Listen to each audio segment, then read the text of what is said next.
And ரொம்ப முக்கியமாக நம்ம ஜென்சி கிட்ஸ், நம்ம ஃபஸ்ட் டைம் ஓட்டர்ஸ், நம்ம புது வாக்காளர்கள், நம்ம நண்பா நண்பிகள், அவங்க ரொம்ப கேர்ஃபுல்லாக இருக்கணும். நான் ஆல்ரெடி சொன்ன மாதிரி உங்களுக்கான ஃபார்ம், அந்த ஃபார்ம் நம்பர் 6, அதை கரெக்டான டீட்டெயில்ஸோட கரெக்டான உங்கள் டாக்குமெண்ட்ஸை வச்சு அதை சப்மிட் பண்ணுங்கள். ஏன்னா வரப்போகிற தேர்தலில் நீங்கள் தான், அந்த ஜென்சி வாக்காளர்கள் தான் மிக முக்கியமான ஒரு ஃபோர்ஸ் அப்படின்றது எல்லாருக்குமே தெரிஞ்ச ஒரு விஷயம். அதனால் உங்களை டிஸ்டர்ப் பண்ணுறதுக்கு, உங்கள் பேரை அதில் இன்க்ளூட் பண்ணாமல் செய்கிறதுக்கு என்னென்ன வேலைகள் செய்யணுமோ, என்னென்ன தில்லுமுள்ளு வேலைகள் செய்யணுமோ எல்லாமே அவங்க செய்வாங்க.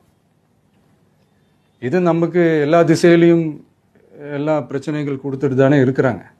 அது டிஃபால்ட்டாக நடந்துட்டு தான் இருக்கும், அது ஒன்றும் பண்ண முடியாது. ஸோ அந்த மாதிரி ஓட்டு போடுற விஷயத்துலேயும் அவங்க என்ன உத்தரமராக மாறவா போகிறாங்க? இப்போ நான் சில மீட்டிங்ஸ்லலாம் ரிப்பீட்டடாக ஒரு விஷயம் நான் சொல்கிறேன்ல, 2 பேருக்கு நடுவில் தான் போட்டி அப்படின்ட்டு. அது மேடைக்கு மேடை அவங்க அதை ப்ரூவ் பண்ணிகிட்டு இருக்கிறாங்க.